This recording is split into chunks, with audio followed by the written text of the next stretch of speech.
it took a while to get to that point where enough was enough. What happened, I came home one night from work spraying for cockroaches. And long story short, I turned on the Discovery Channel. I saw some guys going through Navy SEAL training. And they were going through Hell Week and they were getting their ass just beat.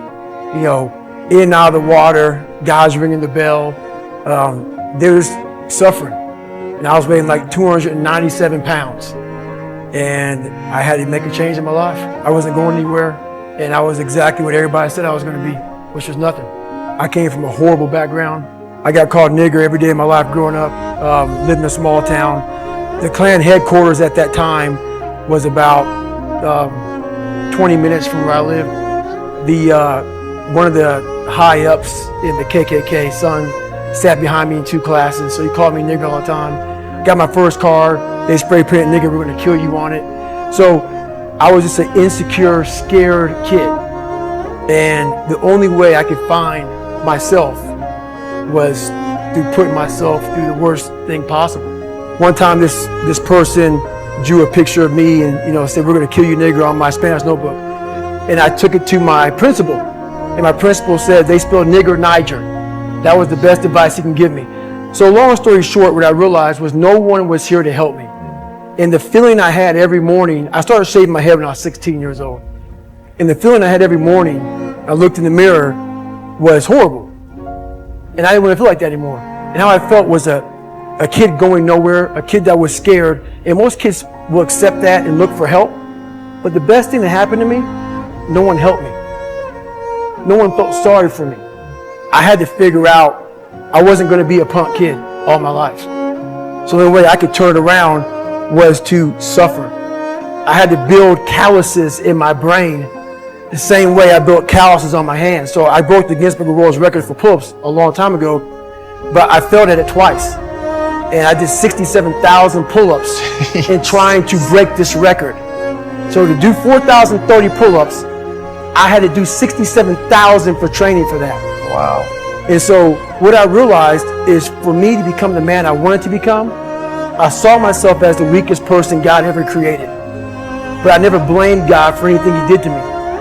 So I wanted to change that to be the hardest man ever created. Am I that? I don't know, but you had to have a goal. And my goal when I was sitting there, not going to school, being bullied, having no self-esteem, my goal was the only person that's going to turn this person around is me. The only way I can turn it around is put myself through the worst things possible a human being can ever endure. And that'd be the only way that I can build this brain to handle anything that comes in front of it, callousing my mind through pain and suffering. But what I find so interesting is how we, as a species, run from pain, we run from suffering. I firmly believe that you need something that is brutal, is difficult, is hardship. It knocks you off center. It makes you feel bad, because in the process of rebuilding and clawing back from that, climbing up, then you can become something. But unless you've been tested, unless you've gone through the ringer, you've got no hope. So how do you take somebody that you love and force them through that? Because I'm going to say the exact opposite of what today's world is saying. So we read a bunch of books nowadays. As humans, we want to find out how to be someone else. What we don't do is we don't go inside. So literally turn yourself inside out. Read the book that says, like we're writing a book every day of our lives, but we never read that book. You have to look inside of yourself to see what you really want. What are you passionate about? We use these words and these little phrases of only the strong survive and all this other crap. They're all just fucking words. I get so tired of hearing people just talking. Like right now, someone may think Goggins is just talking. You don't know me. So when I speak from passion, I speak from experience, I speak from suffering. The only way I believe, and this is my experience in life, the only way you're ever going to get to the other side of this journey is you have got to suffer to grow. To grow, you must suffer. And some people will get it, and some people won't. But they have to see what their journey is to start their journey. Several people live to be 100 years old, and they have great lives, and they have great kids. Their kids go to college and all sorts of stuff. But somewhere in their life, there was a point where they had a decision to make. They can go left or right on this path. Left was the easy route. Right was the hard route. A lot of people take the easy route. And they had a good life that way, but the better life was going to the right side. And you may have 20 years of pain and suffering to get past it, but a lot of us die never truly starting our journey. Gotta start your journey. It may suck, but it will come out the other side when you're coasting. Every day, we're seeing who we are as people. When I was growing up, I lied for people to accept me because I didn't accept myself. So I would make up stories so that you would accept me into your world. I would, everything I did was for someone else to like me. It wasn't until I started reading my own book about how pathetic I was as a human being. I could blame my dad, I can blame kids at school, I could blame having health issues, ADD, my mom not being around. I could blame a lot of people. And that's the book I was reading. And I put it off on everybody else. It wasn't until I said, you know what, for me to fix this, I gotta read what the fuck is wrong with David Goggins. Not blame anybody. Read my book and say, okay, I'm afraid of my shadow. How can I overcome that? Go in the military, get your ass kicked, do things you hate to do. Be uncomfortable every fucking day of your life. Roger that. I'm not the smartest kid in the world. Okay. Instead of somebody saying, oh no, you're smart. No, don't say that to yourself. I said to myself, no, I'm a dumb motherfucker. Okay, roger that. How you get smarter? Educate yourself. So the things that we run from the truth. We're running from the truth, man. So the only way I became successful was going towards the truth. As painful and as brutal as it is, it changed me. It allowed me to become, in my own right, who I am today. I knew nothing about ultra marathons. I hadn't even run a marathon. I knew nothing about this world. So I Googled the top 10 hardest races in the world. And what comes up is a Badwater 135. It's a 135-mile race through Death Valley in the summertime. I thought it was a race where you run like 20 miles, set up camp, barbecue outside, and then go run some more the next day. So I called the race director up at the race and said, hey, Chris, his name is Chris Costman, I want to do your race. I hadn't put running shoes on in over a year. I was a big-time power lifter. I lifted weights heavy. That's what I did. I got back home from Iraq, went straight to free fall school, and then this happened. So I called Chris Costman up on a Wednesday. He says, look, man, the only way you can qualify for my race is to run 100 miles at one time in 24 hours or less. And he said, if you qualify by running 100 miles or less in 24 hours, I will consider you my race. I'm going to cut to the chase. I signed up for this race. It's called the San Diego One Day, where you run around a 1 mile track for 24 hours to see how many miles you can get. My goal was 100 miles. So I got to mile 70, and I cleared 70 miles in like 12, 13 hours pretty quickly. But I was done. My feet were broken. I was stress fractures, shin splints, muscles were tearing. I was in bad shape. I was eating Ritz crackers and drinking Mileplex. That's all I had. No water, didn't know what the hell I was doing out there. So I sat down at mile 70, and at this time I was married. And I look at my wife and I was like, I'm messed up bad. So I literally start to turn white. Here I am, I'm all fucked up in this chair. I'm at mile 70, I got 30 fucking miles to go. I'm jacked up. I gotta go to the bathroom, and the bathroom's like 20 feet from me. It's a porta potty. I can't get out of the fucking chair. So I'm peeing blood down my leg. Whoa. Pooping up my fucking back. And I got 30 miles to go. And I can't stand up because my blood pressure's all messed up. I've been in 3 hell weeks, Ranger school, overcome so many obstacles in my life. This last 30 miles of this race is when I realized a human being is not so human anymore. We have the ability to go in such a space if you're willing to suffer, and I mean suffer. Your brain and your body, once connected together, can do anything. And this 30 miles was the life-changing moment. I was out of it. I was in the worst pain in my entire life. I was, to me, on the brink of death. And I was able to chunk this 30 damn miles into small pieces. I was so driven, and I'm not going to say motivated because motivation's crap. Motivation comes and goes. When you're driven, whatever's in front of you will get destroyed. So I sat in this chair and I was so driven to succeed in this race. And at this time, everybody goes, were you thinking about the guys that died? And I'm not going to lie to you, I wasn't. This became a personal thing. This became me against this race, me against the kids that called me nigger, me against me. It just became something that I took so violently personal. And I broke this thing down into small pieces. I said, okay, I got to get nutrition. I got to be able to stand up before I can get off this curb and get off this chair and be able to go 30 miles. So I went through all these small steps and I was able to stand up. And then from standing up, I was literally walking around with my wife at the time. And she goes, you're not going to make the time. She goes, you're walking like 30-some-minute miles. I got to mile 81. And the second she said that I'm not going to make the time, I ran the last 19 miles nonstop. I had to put compression tape on my ankle. And so this was years ago. I had literally the size of $50. I had to get compression tape. And I taped up my ankles and I taped up my feet. And that's how I got through that race. Like my shins hurt so bad from having stretch fractures that the only way I could continue on was I taped it so I wasn't doing the flexor motion that activates your shins. So I taped my ankles and my shins up, and I got that from because in my third hell week they weren't gonna let me go back through train anymore. Right.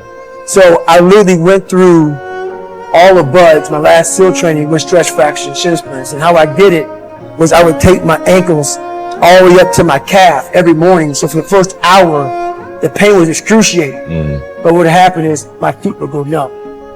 And I did that every single day for 6 months. People may listen to this and say, this guy is sadistic, he's crazy. No, if you know how I came up, you realize I was just a scared kid that found drive and passion to be something much better than what he thought he was.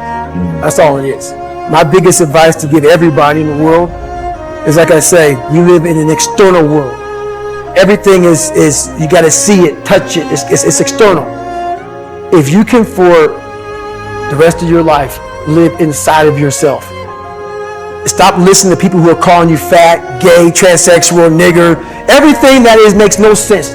All these insecure people putting their insecurities on you, you got to flush it out. You got to just be whoever the hell God or whatever the hell you believe in. If you believe in nothing but yourself, I don't care what it is. You got to take everything and throw it away. You have to believe in one thing, and that is yourself. And I'm not saying don't believe in God or what you believe in, but right now, for you to find greatness in yourself, you're not going to find it by looking in a book or by even hearing me.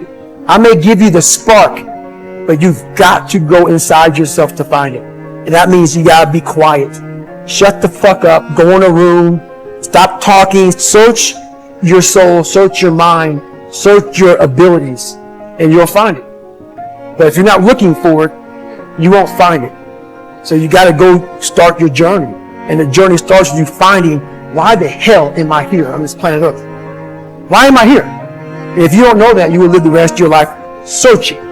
Always asking the question, why? Cookie jar is something that I've made up of all the failures of my life. All the things that I failed and I went back. I failed and I went back and I finally succeeded. All the things that kicked my ass. I put them all in the cookie jar because at times of hell, even the hardest men, in times of suffering, what we do is we forget how hard we really are. Because that's what suffering is. Suffering is a test. That's all it is. Suffering is the true test of life. And so that cookie jar travels in my brain. So whenever I get put in a situation where I have poopy pants, the woe is me mentality of, oh my God, life sucks. I take a second. I take the 1 second decision.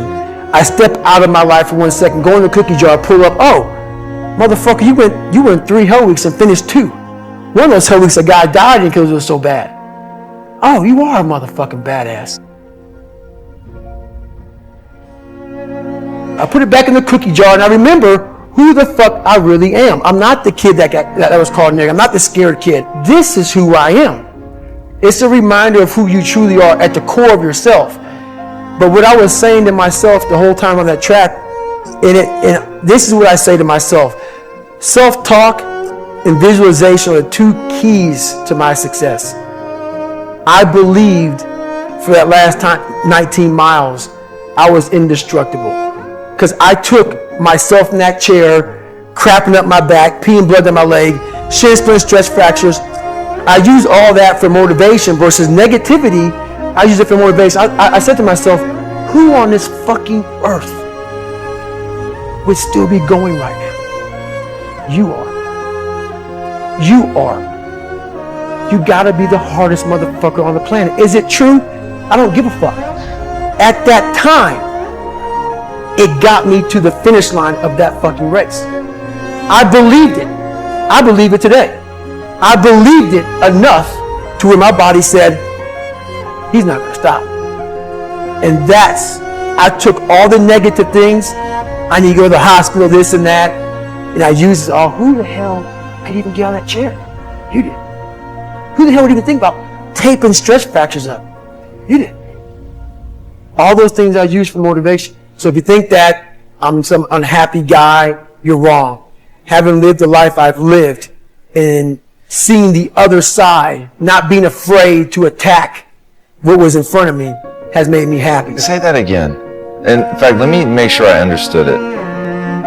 Getting to the point where you're not afraid to face the thing on the other side of the door that wants to attack you has made you happy. Right. What the dark side is we all have a cookie jar, and we all have a jar of fuck, where shit just ain't going right. And in Hell Week, what they do in Hell Week, because this is where I really went to the dark side. What they do in Hell Week is they design Hell Week to find your flaws. And they do a really good job of that. It's 130 hours of continuous training. You may get 2 hours of sleep. And they beat the shit out of you and find everything wrong with your mentality. And then they start Hell Week. And that's the beauty of it. And for me, I'm not some nasty God-given guy. I don't have a great bit of talent in anything. So what got me through horrible times was the dark side. My name is David Goggins. I created Goggins. Goggins is the guy that can take anything you put in front of him. You want to break my motherfucking legs? So be it. I have a way of going to a place like I did in that race where all the pain and suffering that they put on top of me in Hell Week, I will reverse that pain and suffering and I will take your soul. So every instructor that put me through BUD/S, my job, what drove me, was I wanted you to go home that night after you beat the living shit out of me and I smiled in your face. I wanted you to feel worse than I did, and you would go home to a nice warm bed with your wife or your kids and a nice meal, and I was still out there in the grip, suffering for another 100 hours. I wanted you to think about me, knowing that I'm comfortable, being very unfucking comfortable. And I want you to think about when you went through fucking Hell Week, how uncomfortable you were and how bad you wanted to quit, knowing I'm not thinking that fucking way. So the dark side is something that I've designed. It's an evil place I can go that very few things can hurt. I use the hurt you're trying to put on me, I flip it upside down and use it. You trying to use it for kryptonite?